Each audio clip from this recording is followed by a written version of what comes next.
All right, guys. Thank you. Welcome. And I'm glad you guys are joining us today on the Quest Self-Directed Saturday.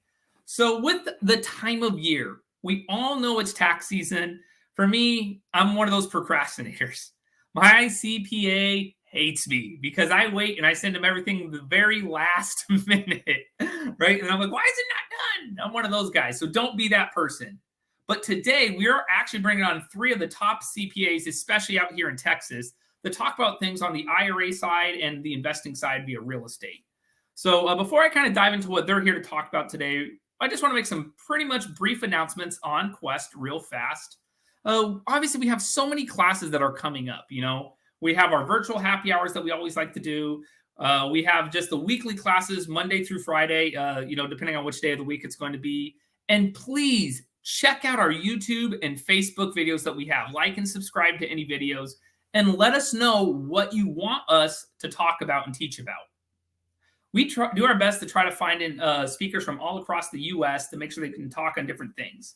Next is we are kind of what I like to consider to be at the end of the COVID era, right? People are ready to get back out there and network, get back out there and socialize. So Quest, what we're doing is on the first Tuesday, second Tuesday, and third Tuesday of the month, depending on which city you're in, we're bringing in a speaker to talk about a topic, but it's a great place to socialize. Pitch your deals to one another and bring in drinks, food. We provide drinks and food. We also have some unique promos for any of the guys out there that are our current clients. Make sure you can refer your friends over to us. We'll literally give you free money to your account by referring a friend. That friend could even be a spouse potentially, right? So get with us. Let us help you set up accounts.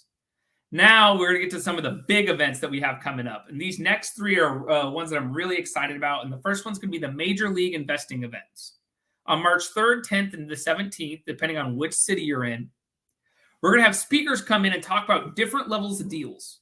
Those single base hits, the home run deals. You're going to hear about some bad deals, the good, the bad, the ugly, right? And I love this because you get to hear from each individual speaker, right, that's going to be coming on and talking about different topics. And it's going on in each city. So make sure you attend those March 3rd, 10th, and 17th. You can attend them online or live in person. I think live is going to be a lot better because you will actually be able to interact with the speakers. Next, we're going to have a big event out there in San Antonio. So amplifying your retirement. We're trying to build up a better network out there in the San Antonio area. And we always have a lot of people say, hey, will you open an office out there? Will you open an office out there? Well, if that's the case, guys, you got to be attending this event. You got to come join us so we know that you're there, right? And then it helps us pitch to our higher executives about us potentially, maybe someday in the future, having something out there. So in San Antonio, we're doing a full-on lunch and learn for everyone out there from 11:30 to 1 p.m.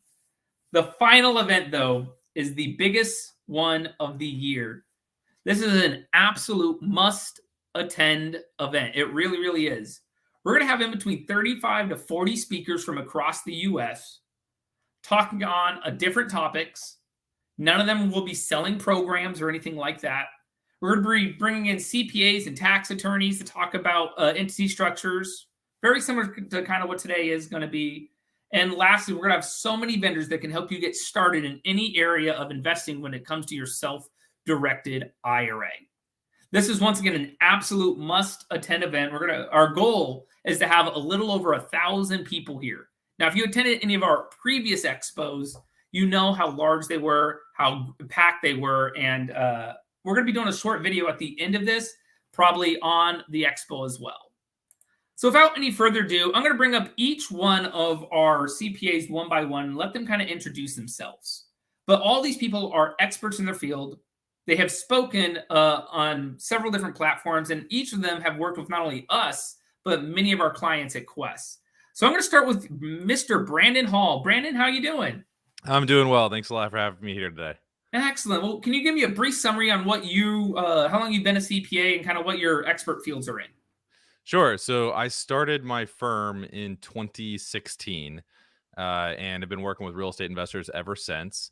I'm an expert, I would say, in the passive activity rules, section 469 of the code, real estate professional status, short-term rentals, all that type of stuff. But I am managing partner at the Real Estate CPA. We are a national accounting firm. We have around 800 clients across the United States and about 32 full-time staff.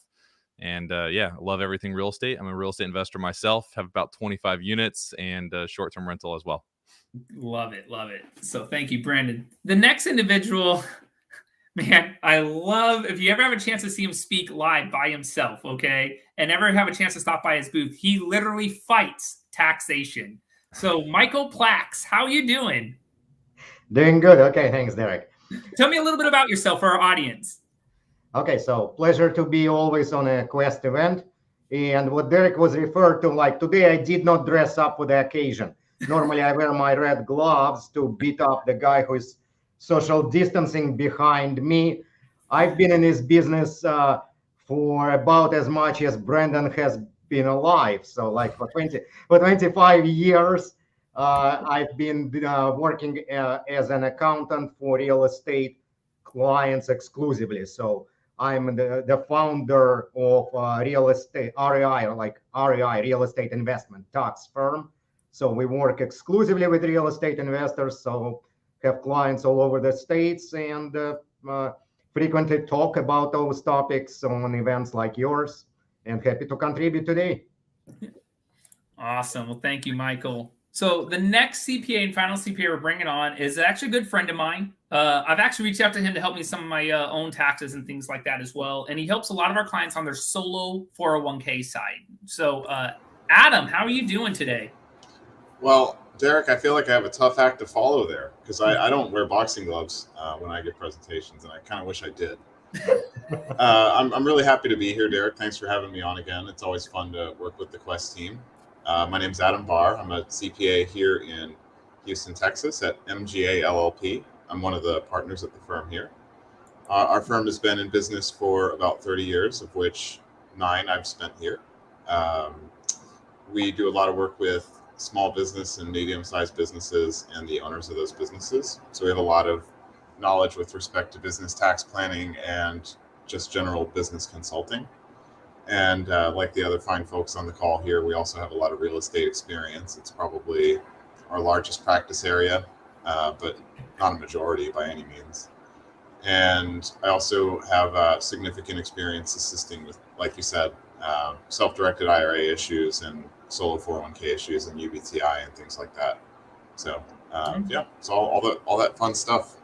I love it. I love it. So audience members, this class is for you.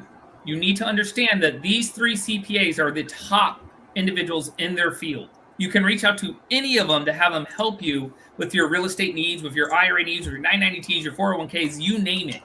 All right. But this means that I need participation from you. Now, I have a couple of questions that I'm going to start off with, but this, once again, you guys need to be asking them the questions that you need help with. All right. So I'm going to start off, and we're going to start off with a pretty simple question. And Brandon, I'm going to start with you. All right. Do you have any recommendations just for, in general, reducing someone's taxation for the previous year? The previous year? Yeah, for 2021. So if I haven't filed yet and I need to take some tax deductions real quick. Yeah, so that really depends on your situation. I mean, you can retroactively contribute to an IRA, right? I guess we got to throw that one out there. But another one, yeah, another one that we typically see with our clients is if you've been acquiring rental properties in your personal name or through a business entity, not through your retirement accounts. If you've been acquiring rental properties through your personal name, it's probably a good idea to sit down with a CPA if you haven't already and try to figure out, like, if I were to do a cost segregation study on this property to increase bonus depreciation, will that create a tax loss, and can I use that tax loss? That's a lot of the questions that we're kind of fielding at this point. And I would say that's probably the number one retroactive thing that we do. But if you haven't maxed out your retirement accounts, if you haven't maxed out your HSA, those are some easy sort of low-hanging fruit things that you can certainly do. And then the larger questions are, if I own or have acquired rental real estate in 2021, should I do a cost segregation study to boost bonus depreciation to create a tax loss? And can I claim that tax loss to any extent on my tax returns? Awesome. Michael Plax, Adam, do you guys have anything to add on that? That's a great point. With respect to the IRA contribution, if you're self-employed, you can look at a SEP IRA and you could potentially put away a pretty significant amount of money if you had self-employment income in 2021. But I think it was a great answer. Awesome. See, now we're getting the questions from the audience. So here we go. I got a great one from Don. We're going to start right here. If I do a refi, does this cause a capital gains tax? Now, Michael Plax, do you want to tackle this one first? Sure. Okay. Short answer or long answer? Short answer, no. Okay. Long answer is what I want everybody to remember is this: financing has nothing to do with taxes. That is often confused. So it does not matter whether you bought property all for cash, if you financed half of that, if you financed 100% of that, how you finance that. It does not matter. You always have the same depreciation, the same basis for the property. So when you refinance, is what you change is the loans that are in your name, and you may be changing deductions for interest or loan costs, but not for anything else. So capital gains have to do with the basis of the property, and basis has absolutely nothing to do with the loans against the property. Love it. So, Brandon or Adam, do you have anything to add on that? No, Brandon. Now, I do. Correct me if I'm wrong, if I can. If I'm doing a refi, and I know a lot of clients of ours like to do the cash out refi aspect. You know, hey, fix up a house that now is appraised more, so I do a cash out refi. Can't you only do up to like $500,000 or something like that, and then it's taxable, or no? I disagree there, Derek. It's a refi will generally never be taxable, so right. I think it's not an issue. No, you might be thinking of the Schedule A itemized deduction limitation, but that doesn't apply to rental real estate. Like if you're buying rental real estate, that's not going to apply to you. I love it. See, this is why we love you guys. So once again, everyone, make sure we're leveraging the CPAs here. So we got some questions about a HELOC real fast. So if I have a HELOC on a primary residence, but use the funds for rental properties and rehabs, can the interest be deductible? So I'm assuming they mean the interest from their home equity line of credit loan. Who's best to tackle this one, you think? I assume we all agree. I assume we're all going to say yes. So you'll get the same answer from all three of us. All right. Well, that was pretty simple. Let's see. Can we get some of the info exo areas provide services in? Yeah, honestly, guys, all three of these CPAs you have up here are great in real estate, right? They all study tax code in those areas. They can help you in any one of those aspects. It doesn't matter which one you want to go through. So let's do. And Adam, why don't we start with you then? What are some options if someone's self-employed? And this is all the question is. So I'm going to go ahead and elaborate a little bit more on it. What are some of my options for tax deductions if I'm self-employed in real estate? And we're going to assume I'm a full-time real estate investor. Great. As a real estate investor, let's stick with rental properties. Non-wholesales, non-fix and flips. Owning maybe 2 or 3 rentals. So you're referring to somebody who's self-employed in real estate or self-employed in some other area and has rental properties? Self-employed in being a real estate investor. Okay.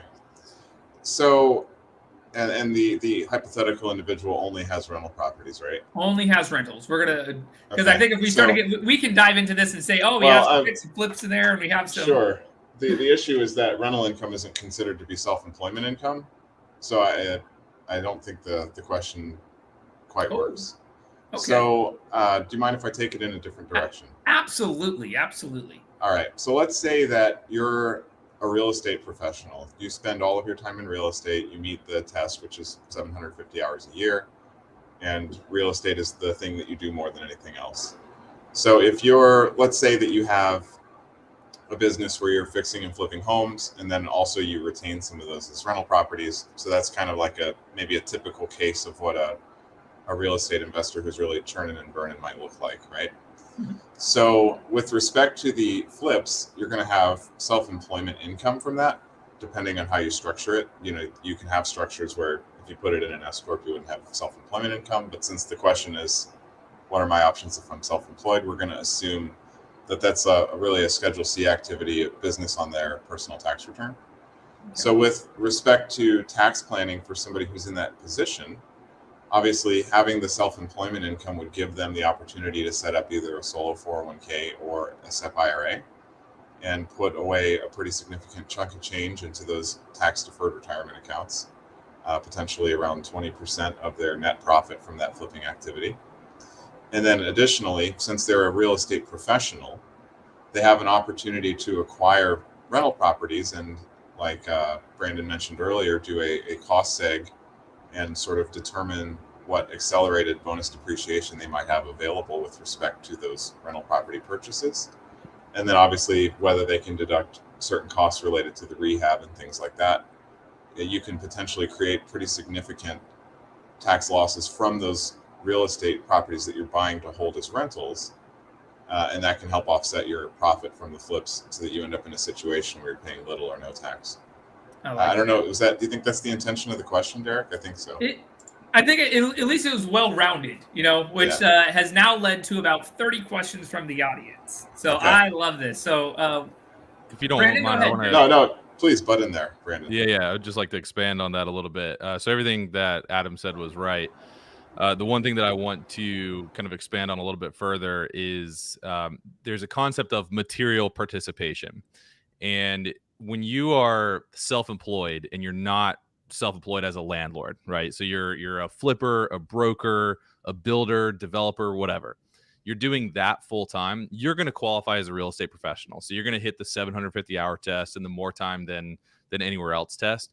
The issue that we have with clients every once in a while is that they'll think, hey, I'm a real estate professional, so my rentals are automatically non-passive, and non-passive meaning that I can offset my business income. But it's really important to understand that that's not totally true. You have to also materially participate in your rentals.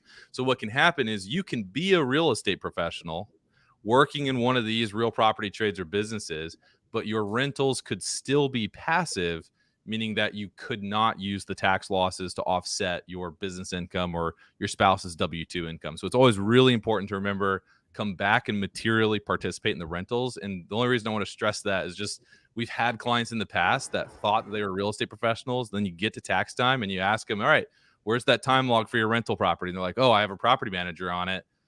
And oh man, you did a cost seg study. You've got this huge tax loss and it's all passive. We can't take it. We can't use it against our business income. You always have to come back and materially participate in your rentals. If you qualify as a real estate professional strictly as a landlord, like if that's all you're doing and you qualify as a real estate professional, you hit the 750-hour test, more time in real estate than anywhere else, then you're typically fine. You're probably also materially participating on your way to accomplishing that real estate professional status test. And that's, again, if you're being a landlord full-time. So just watch out for that potential issue of like, I'm a real estate agent or broker or a flipper, wholesaler, builder, developer, and so all my rentals must be non-passive. That's not going to be true. You got to make sure you come back and materially participate. Now, one of the biggest things we've seen here at Quest in the last, I'm going to say 2 to 3 years, all right, is syndicated deals, right? People invest in storage units and multifamily and all these other things. So this next question, and Michael, I'm going to start with you if that's okay. But if you can give me an answer both from an individual side and what I'm going to label as the IRA side, if it brings on UDFI, all right? But the question was taxes and deductions for investments into real estate and syndication. So it's not really a question per se, but I'm assuming they're like, hey, what taxes / deductions can you take in a typical syndication? When I hear this, let's just relate it only to a 5-year multifamily one that usually has some bonus depreciation and stuff like that. So from an individual standpoint, and then if I did this in the IRA and we knew it was debt leveraged. Okay. So I will It's a lot. I know. It's like where to start. With the basic there, which a lot of our clients get confused about, okay, when they start getting into syndications. When you go into syndications, you do not control those deductions. Okay, you gave money to the guy who runs the syndication. It's him who decides on cost segregation and all of those deductions. So what you get after that is you get a 1-page, well, it's no longer 1 page, it's like many pages nowadays, but let's still like call it one page basically of numbers that are already created for you, calculated by maybe one of our firms, if the sponsor hired us to do that. But what you get as an investor is just numbers that already tell this is your share of what the partnership, the syndication did. And you have no leeway to change those numbers. The numbers are what they are. So all you do is put them on your return. And then the question is, so what about my deductions? Well, you should not incur really any deductions as a passive investor. If you are truly a passive investor, you gave them money. The only deduction you might have is if you invested in that syndication with borrowed money. Then against that income, you can deduct interest on the money that you used to fund your interest in that syndication. But other than that, and then people start talking about, well, but I also pay for education and all things like that. Here we're entering in an area where those deductions actually may be unavailable to you if the only thing you are doing is being passive partner in a syndication. As far as how it plays out when you have an IRA, I make one quick comment, and then I want to pass it over to Adam to talk more about like his specialty when a syndication comes, when the syndication partner is an IRA. But what I want to mention, take that opportunity, we very frequently have that error when people who are getting into a syndication with their IRAs give the syndicator their social security number, the tax ID for their participation. And what results in this case is the syndication will report these numbers not to your IRA, but to you personally, which creates a problem and defeats the purpose of investing in that syndication through an IRA. It does not defeat the purpose completely, it's correctable. But don't do that if you put that money into a syndication from your retirement accounts. What you need to give them is EIN, the tax ID number belonging to your retirement account. Adam, would you take over as far as syndication and IRA part? Absolutely. And that's a great point. You don't want to create a messy situation like that because then it takes forever to get it corrected and blah, blah, blah. But yeah, so with respect to a syndicated deal held in an IRA, this is a situation that we deal with all the time. Generally, like Michael said, the deductions are determined at the syndicator level, at the LLC level. And, the thing that's going to be different between an individual, investing as an individual and investing through your IRA is that under the UBTI rules, the property owner has to calculate straight line depreciation to calculate your income under the UBTI rules as an IRA investor, because for UBTI purposes, you can't use accelerated depreciation methods, including bonus depreciation. And so generally, you'll find the UBTI information reported in box 20B as in Victor of your K1 that you're going to get from the investment. And it's going to be recomputed to show that lower amount of depreciation. With respect to actually reporting that income, the UBTI from a syndicated investment in an IRA is reported on Form 990T, which is a tax return for the IRA. And generally, the only other deduction that we're going to see is going to be things like either the account fees from, if it's a Quest IRA, the custodian fees and tax prep fees that I'm charging you for that 990T. We'll deduct those generally against that UBTI coming from the syndicated investment, because we don't have the same limitations on deductibility of investment expenses in a UBTI 990T scenario that we have under current tax law for investment expenses for an individual on Schedule A. So we generally can take, those are really going to be the only other deductions you see other than what's just going to pass through from the K1 from the syndicator, which is, again, like Michael said, something you don't have any control over. So I love it. Now, Michael, I'm just going to pick on you for a minute because I know that you are a firm believer in this, but you believe every single IRA should immediately apply for its own tax ID number, regardless of what their investment is, correct? I wouldn't call myself firm believer in anything in this world. anymore. It's 2022. Whatever I was a firm believer in, like the last events telling me I don't know anything anymore. But yes, that's the advice we give to all of our clients when they open self-directed accounts. Apply for an EIN specifically for that account. Yes. And guys out there, if you don't have an EIN number for your IRA, it takes 2 minutes. It's completely free. Quest will even email you the link. You click the link and we give you step-by-step instructions. And I'm not exaggerating when it takes 2 minutes for you to get your own EIN number for your IRA. So it's well worth taking the time to do it. So I got a question from Neil. This has nothing to do with IRA related stuff. So Brandon, I'm going to jump to you. If that's okay. But this is going to be on what are the benefits of seller financing a rental versus holding it outright? If they already have an existing tenant, they want to kind of sell it to them. So really, I think they're trying to ask, how did the tax deductions, if any, change? Whether I still own it as a rental or I seller finance it and I now own a note.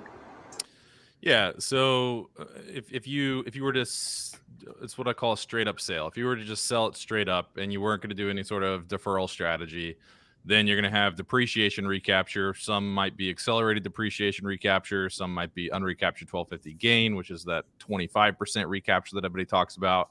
Then you might have a capital gain or you might have a capital loss. But if you have a capital gain, you're going to pay tax on it all up front. When you sell or finance, the idea is just to spread out the recognition of that gain so that I can defer my tax payments, right? So instead of, if I've got $100,000 gain, instead of paying, $20,000 in taxes today, I'm going to spread the $100,000 out over the life of the note, which maybe is 10 years. So I'm going to recognize $10,000 of gain every single year for 10 years. When you sell or finance, some of your depreciation recapture is still recognized immediately. So if you ever took bonus depreciation, for example, that depreciation recapture is going to be recognized immediately. So you have to be careful when you sell or finance, because you might end up in a situation where you owe tax on money that you haven't actually received yet. We've seen that happen every once in a while, but it's just a tool to spread the gain out so that you spread the tax out. Awesome. Anyone else have a comment just on that real fast? I do want to add a comment there. Yeah. Because what we are talking about is a major business decision. To me, that's a great example of conversations we have with our clients all the time. Business comes ahead of taxes every time. And before we talk about tax consequences, which Brandon, very well laid out in that situation, the question is, do you want to owner finance a property for business purposes? Because when you owner finance, number one is you don't get the full amount up front. And if you needed that cash as capital for your next investment, then the question is like, okay, can you afford not to receive the full amount right now? That's question number one. Number two is, okay, your owner finance is, what if the buyer stops paying you for whatever reasons? I'm not talking about not unethical buyers right now. I'm talking about people who lose jobs. Okay, let's say that you owner financed in February 2020, right before COVID shut down everything. People lost jobs. At that point is, yeah, you owner finance, but you're not getting any payments and nothing you can do about it due to that pandemic situation. So before you look at tax consequences, always evaluate business decision. Do you want to owner finance and take, risks that come with that? Also with risks, what you do is you end up receiving more money because you're also charging interest on owner finance, right? Less work too, long-term thinking, I feel like. Yes, correct. So you take more risks and potentially getting more income from that sale. So there are pros and cons, and you need to evaluate that. And only after that, we suggest, then we look at tax treatment. Michael brings up a really good point, and something else to add to that too is when you sell or finance, one side of the risk is the buyer stops paying you. The other side is that they call you up in year 3 out of 10 and they say, I'm selling, and now you have to pay all tax on the gain in year 3 out of 10, right? So you lose a little bit of control. But I actually be really curious, Michael, to know how many of your clients end up owner financing, because you bring up a really good point. It is a business decision. And I would say most of our clients, I'm actually not aware of any of our clients that use owner financing as a strategy. Most of them are going to 1031 exchange, or they're going to just straight up sell the property. And then in the same calendar year, they're going to buy a new property and cost segregate it to create a big tax loss from bonus depreciation. So that's a really good point. Really good point. So Brandon, just to go ahead. Sorry, Mike. Sorry, Adam. Go ahead. No, go ahead, please. Okay. No, just Brandon asked how many of ours do owner finance on rentals. Very few. When they sell rentals, and the only time really that happens is when they sell to an existing tenant who they want to help out because they don't qualify for conventional loan, to buy property outright. That's when I see that happen. But outside of that situation, almost never. Adam, you're going to say something. Oh, yeah. I was just going to respond to Brandon's inquiry there and tell him that I have exactly one client that does seller financing as a business model, and all of my other clients prefer either to do 1031 or sell it and buy another property and do the cost seg. So, yeah. Now I got a question that kind of popped up 3 times, and you could tell the client was typing it all out, and they're trying to verbalize it the right way. And I finally like the one they sent up here. So we're going to switch back slightly to the IRA, and this is going to deal with, I think, more of a debate. I don't believe there's a straight answer on it. All right. But it says, if I hold the property in my IRA and I sell the property within 12 months of purchase, do they need to track any type of capital gains? Is this deferred regardless? Now, in this question, Dean, I'm going to go ahead and label it that you are debt leveraged when you purchase this property. You didn't purchase the property outright. So, Adam, would you mind tackling that one, assuming they were debt leveraged? Call it 50% net leverage. Yeah, so I'll restate the question. If I own a debt leveraged rental property in my self-directed IRA and I sell that property within 6 months of purchasing it, what's the tax result? The tax result is that you have a short-term capital gain, generally speaking. And that would be taxed at ordinary income tax rates at the trust and estate tax rates. And so the first, 13,000 of it would be subject to the graduated tax rates, and then above 13,000, it would be taxed at 37%. So your effective tax rate on that transaction is going to be pretty significant. And it's going to obviously be reduced by the ratio that you're debt leveraged. So if you bought that property with 75% debt leverage, then you're only going to pay tax on 75% of the gain. But it always is a good idea to try to wait and get the long-term period after 1 year if you can, because you're going to be paying tax at a lower rate generally. Now, I'm going to change up the question slightly and say, same question, not debt leverage, though, inside the IRA. Could it still bring on a capital gains from UBTI versus any type of debt leverage? Sure. If there's no debt leverage and this is truly an investment asset, like a rental property that you purchased to hold for investment, and you just got a great deal, so you sold it, then because it's not debt leveraged and it's not trade or business income, it would technically, yes, it would be a capital gain, but it's not subject to tax under the UBTI rules because it's not unrelated debt financed income and it's not unrelated business taxable income. And so there would be no tax. I like it. Ooh. Oh, go ahead, Michael. Oh, yeah, go, Michael. Just a comment on that Adam's excellent answer applied to IRAs. If the same thing was inside a 401k, we wouldn't have that problem to begin with. That's a good point. What a wonderful clarification. Yeah, we actually haven't mentioned that. Even when we were talking about the syndication aspect, a lot of that stuff we talked about could have been just null and void using a solo 401k when we talk about UDFI or any type of filling out 990Ts, those type of things. So good point, man. So let me restate that in one sentence, which is the unrelated debt financed income rules do not apply to a self-directed solo 401k, meaning that just by virtue of having leverage on an asset that you own in a solo 401k, it doesn't necessarily create a tax consequence like it does in an IRA. Perfect. Jerry asked real fast, capital gains on an IRA, please clarify. So the way I always clarify it real quick is, notice we asked the question twice, is once from a debt leverage standpoint, once from a non-debt leverage standpoint. So anyone want to tackle it real fast on the debt leverage side, and then we'll do the non-debt leverage side? Yeah, sure. So I think Jerry maybe his question is that he's surprised that capital gains tax rates apply to an IRA under the UBTI rules, but that is the case. So if you have a rental property in an IRA and you sell it for a capital gain and you have debt leverage, then you're going to pay tax on that capital gain. But the capital gains tax rates apply in an IRA just like they do to an individual.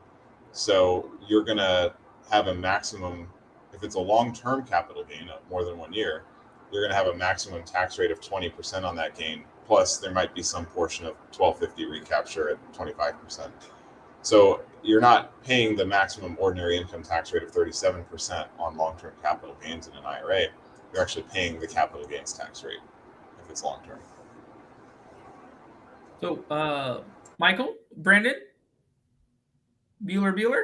Bam. No. All right. So we're going to kind of keep going right on here. Is this one, I don't see it too often inside an IRA. So I'm going to say this applies outside of an IRA. And it's because the IRA doesn't get to take advantage of some of the additional tax deductions, but about investing in opportunity zones. So do you have any expertise with opportunity zones? And like I said, mainly I think I see this usually outside of an IRA. Not that you can't do it inside an IRA. But Michael, Brandon, have either of you guys dealt in that? Very slimly, or not much. I mean, I know the rules, but I think a lot of our clients look at the hold period of needing to be 10 years to avoid tax on the additional appreciation, and they say, I don't want to throw something in. I don't want to lock my money up for 10 years. That's kind of been our experience with it. Where we see people invest in opportunity zones or qualified opportunity funds is when they want to pull money out of equities. So like they want to sell Apple stock and they want to gain real estate exposure, and that's a way that you can defer recognizing the gain. But yeah, I don't know if we want to go over how it all works. I really haven't seen many people take advantage of it. Michael, anything? I haven't seen too many people leverage those zones. And then Adam, I saw you unmute yourself for this one too. Oh, I was just going to say I have two clients that have done the opportunity zone thing. So if we wanted to talk through that, we can. But like Brandon said, generally people aren't happy about tying their money up for that long. So I haven't had a lot of people be interested in it. It's just going to take a number of minutes to walk through all the different rules and the tax advantages. So I'm not sure if that's something we want to devote time to or not. No, we can keep moving. So, sorry guys, we're trying to get to all these. Yeah, my 2 cents on that is that there was a lot of excitement about opportunity zones in 2018, but now, like 3 years later, like 4 years later after that happened, the excitement that I see out there is diminished greatly, particularly over the 2 years of pandemics, because when people look there and evaluate real opportunities that exist, that the concept is fantastic, but the reality of finding attractive investments in those zones that would be worth tying your money for that long answer, and giving up control of running that opportunity zone investment to people who run those funds. People used to jump on trying to do those self-declared funds when it started, anybody can just form an LLC and declare it an opportunity zone. Then they quickly realized that the compliance for those funds is far more burdensome than anybody expected when it started. I actually discouraged a couple of clients to do self-managed opportunity fund. I'm saying is, look, if you really want to do that, find somebody who knows what they're doing. It's not a do-it-yourself job to create an qualified opportunity zone fund.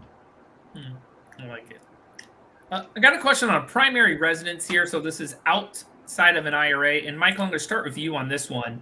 But it says my primary residence has over 500K in capital gains now. So I'm assuming he means he sold his primary residence, and maybe I'm wrong, but what is the best way to minimize this tax? So, what? Okay. Again, I don't have all that circumstances, so I'm making assumptions. Yep. So if we're talking about some, you lived in that house for 10 years, accumulated 600 in capital gain tax. First, before we calculate that, we need to make sure the calculation is right. I had multiple situations where the client says, well, my capital gain on my residence is 600K. Then we look at numbers saying, really it's 400 or 900, whatever. Let's make sure that the number is right. But if the number is right, you have a $500,000 exemption if you are married, that is tax free. The next 100 will be your long-term capital gain tax. Now, do you want to do something to mitigate that 100,000 capital gain tax? Probably not. Okay, but if your gain is like $1 million, maybe, we would look at some strategies to do that, which is not anymore about your personal residence, but capital gains in general. So when you look at any capital gain, so what do you have? What do you have there? You cannot do 1031 exchange on your residence. That's out. So what you are stuck is with, you have installment sale, you have opportunity zone, which is applicable to that situation, but may not be the best way to, pursue under this situation, and couple more exotic options that people are looking at, which, like, I don't want to open that can of worms right now on the call to talk about those like alternatives, which are on the fringe side of what some people are doing, and there is a debate of how legitimate those strategies are. Yeah. Okay. Brandon, I saw you wanted to say something there. No. Nope. All right. Great job. Well, I got a quick question for you, Brandon. I would love to answer this question. Yeah. Huh? I would love to answer this question. Yeah. Yeah. So pretty much, someone has a full-time job. They have their very first rental. So obviously, they don't have a whole lot of investments yet, right? The CPA says, they're not full-time like a real estate investor. Is there anything else they can do? Yeah. So obviously, I don't know the ins and outs of your situation. Your spouse can certainly stay at home and qualify as a real estate professional. You only need one property, so I don't know why your CPA is recommending that you have 15 properties.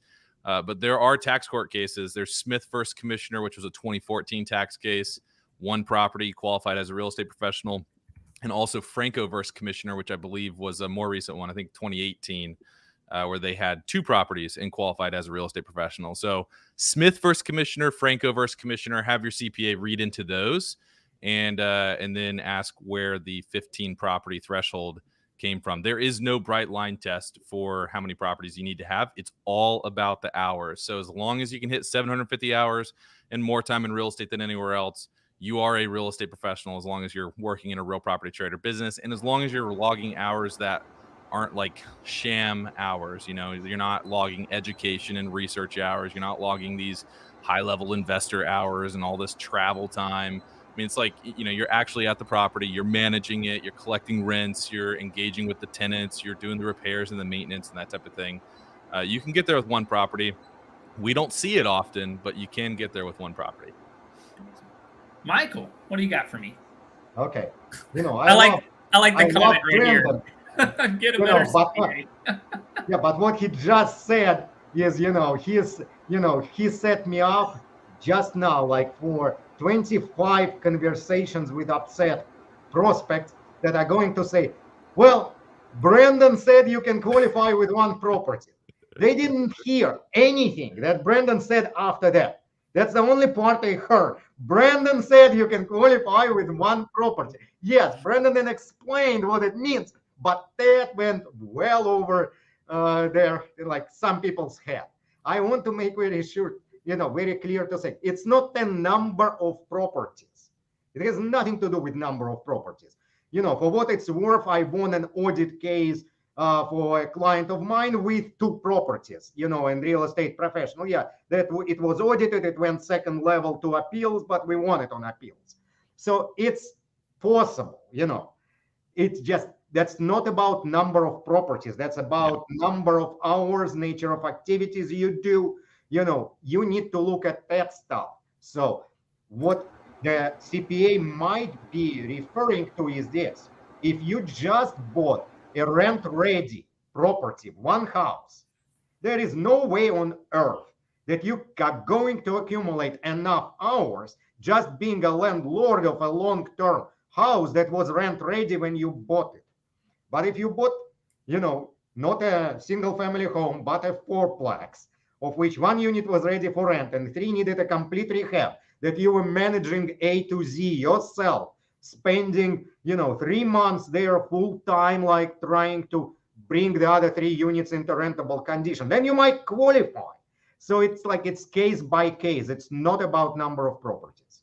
That's so critical to understand, and that's what we've tried to do with we've developed really extensive content on real estate professional status on our website, and it's exactly that. It's just shifting the conversation between it's not about the number of properties, it's about the number of hours, and then it's about the quality of hours, right? And that's what Michael was just saying. You can have one property, but if that one property is relatively easy to manage, you're not going to be able to log 15 quality hours every single week managing that property, because that's what you need to do to hit 750 hours as a real estate professional, is hit 15 hours a week. Landlording is relatively passive. Once a property is up and ready to rock and roll, you can't lie to me because I have 25 units and a lot of our clients try, but it's super passive. So it's hard to log 15 hours a week. It really is. And that might be why the CPA said 15 properties, but still we're focused on the wrong thing if we're talking about number of properties, and that's not helping the client at all. Yeah. I want to have a detour, like, for example, not answering question, but for a minute. Brandon just remind me of a story which I had with an IRS auditor at one point. So, I'm coming to an audit, and she like shuffles that page, the Schedule E, across the desk, like from her to me, and saying is no way. And she starts, I was about to like explain, she said, before you open your mouth, know that I am a real estate investor myself. And there is no way that page, by the way, she was correct. No way that page was accurate. And by the way, never do what that client did. Is they had 3 properties, Schedule E had 3 columns, 3 properties, then there are rows for different expenses, and they had a number in every single box on that form. And her immediate concern was, no way. I agree, no way. Don't do that. Don't do that stuff. There was a tax court case where the taxpayer logged is like depositing checks took 1 hour per check, and the judge came back and was like, and it was like 500 hours logging or doing these checks. Judge came back and said pretty much what Michael just said. Hey, like, we're tax court judges, we're people, we have the human experience too, and it's just hard to believe we're that not it takes idiots. that long. Yeah.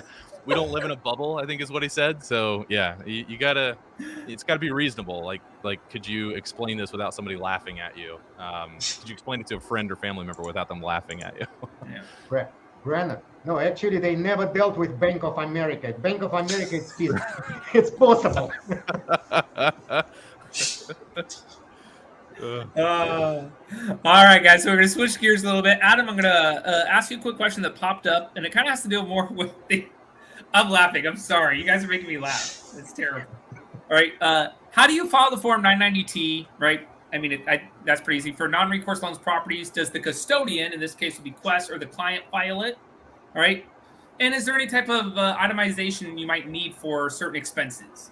So obviously, I think it could depend, but. Yeah. So Form 990T, for those who don't know, is a tax return for an IRA that has unrelated business taxable income. And it's a tax return. It's due on April 15th every year, and you can extend it to October. So the question is, does the custodian or the client file the tax return? You're probably going to want a CPA or a tax preparer to help you do that form, because it's not as straightforward as doing your own personal 1040, your personal tax return. So you probably want help with that. Quest and other custodians generally do not prepare the forms, but they sign the completed tax return as the custodian. So to answer your question, the form would generally be prepared by a tax professional or CPA, and it would be signed by the custodian after you look at it and approve it as the client. And do you use any particular method for tracking expenses? I mean, generally just keeping a summary in a spreadsheet like Excel or whatever of your different expenses for owning the property. So, you have property taxes, insurance, your mortgage, interest, HOA, whatever else it is, utilities, the whole deal.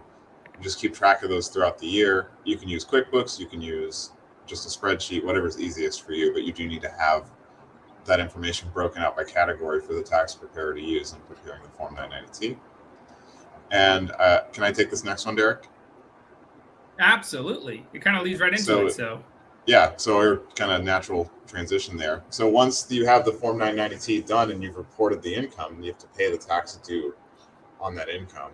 The question is, can I pay the tax on my UDFI or UBTI from sources of funds outside of the IRA? And the answer is no. The IRA has to pay its own tax liability. If you were to pay the tax on behalf of your IRA, so let's say your IRA sells a property and it owes $30,000 capital gains tax on the sale of the property. It was a syndicated investment. If you try to pay that $30,000 of tax due personally, then effectively what you've done is made an excess contribution to your IRA, and that comes with its own whole set of tax problems that you don't want to deal with.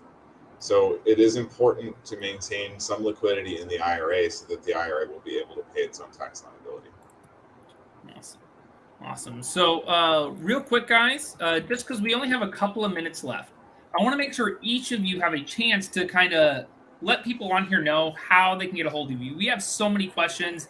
There's no way I can get to them all. Ted, right now I'm going to post a link real fast, which is going to be, you'll see pop up just so how you can go ahead and apply for the EIN number. But Brandon, can we go ahead and start with you real quick and tell me about your firm? Tell me how people can get a hold of you. Tell me, what's the best way to reach out. Obviously, it's tax season right now, everyone. So these three individuals are swamped. Okay, so if you email them right now, it might take them a day or two to get back to you. Okay, but Brandon, I'm just going to go right to you, and we're going to kind of go right through the list. Sure. So my firm is called The Real Estate CPA. You can find us at www.therealestatecpa.com. We only work with real estate investors, and I would say if you want to contact us or explore our services, that's where you should go. Therealestatecpa.com, without all the extra stuff on that link. And I just went to the website and grabbed it, and that's what popped up. Yeah, that's our special software system that's tracking what web pages you're visiting. But no, yeah, go to the website. We've got a lot of information on our services and our pricing. Top right hand corner, you can click the big orange button, start a web form, become a client. So. Yeah. Sure. What's a good phone number? Is there a good phone number, or is it just go to the website and they can reach out right away?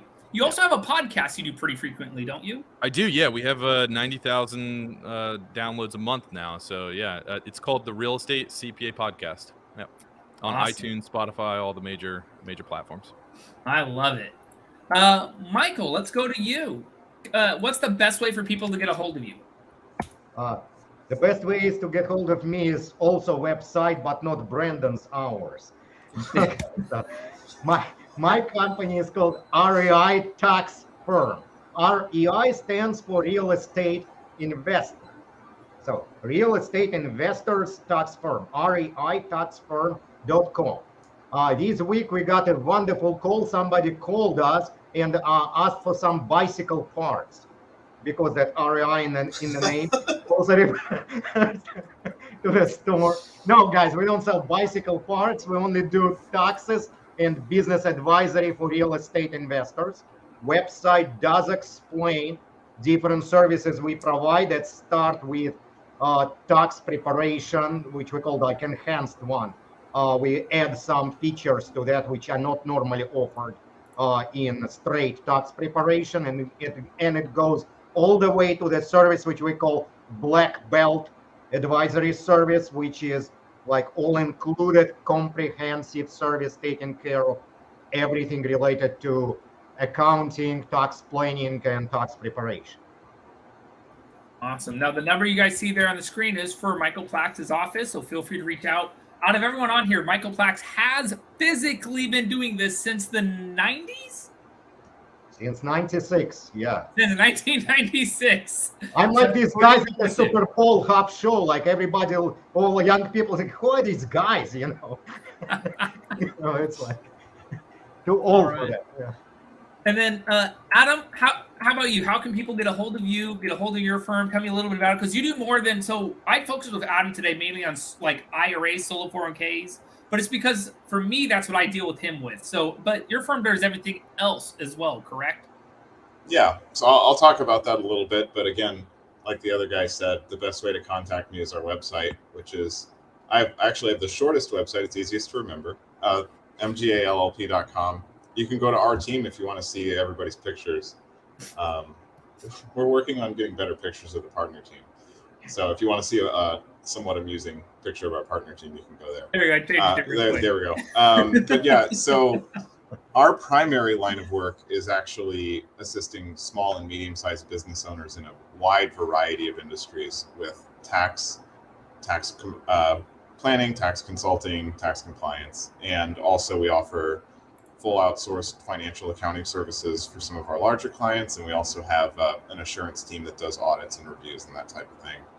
So basically our major practice area is helping business owners, and we also do this work with UBIT and self-directed IRAs kind of on the side. And then, like I sort of mentioned at the beginning, we have a lot of clients who are in the real estate industry, and that can, the biggest share, that's probably the actual syndicators of those multifamily investments that are doing the partnership returns for the apartment buildings. We do an absolute ton of those. And then I also have a number of clients who are in commercial real estate, office buildings, strip malls, blah, blah, blah. So we do all those types of work, and we work with business owners, and we'd love to hear from you. So. Awesome. Now the number you guys see there on the screen is Adam's firm's number, so guys can reach out right away. Now I've actually talked with Michael Plax and Adam Barr here before, and what was funny is both times I've asked for them, hey, can you help me with some of my taxes? This was early on, and both of them in these scenarios said, hey, look, I can definitely help you, but I might charge you too much, and you can get some of these services done a little easier. So I love hearing these types of answers, because you guys aren't in it just for the money, Now, Brandon, this is my first time really working with you, right? Like, I don't think you and I have actually spoken before, and it was funny, is no bull. This is exactly what I sent Sarah. Was like, I like Brandon. He's smart, and she's like, yeah, he's really good. We need to have him on much, much more. So, Brandon, I think it'd be great if we could have actually all three of you, maybe even at our expo. Maybe down the road we can have you all come in and maybe do one of our socials, something like that. They're local to Houston or Austin, Dallas, something. But all three of you guys are fantastic. You've had so many questions. Audience members, I know we can't get to them all. This is why we wanted you to be able to know how to reach out to each one of these individuals, whether you want to work with Brandon, Michael, or Adam. All three of them are great. They've been doing this a long time, and they know this stuff like the back of their hand. So, guys, I appreciate you coming on. So, once again, thanks for joining us here on the Quest Self-Directed Saturday. Come see us at the expo, right? So, awesome. Bye, everybody. I hope you enjoyed. Thanks, everyone. See you guys.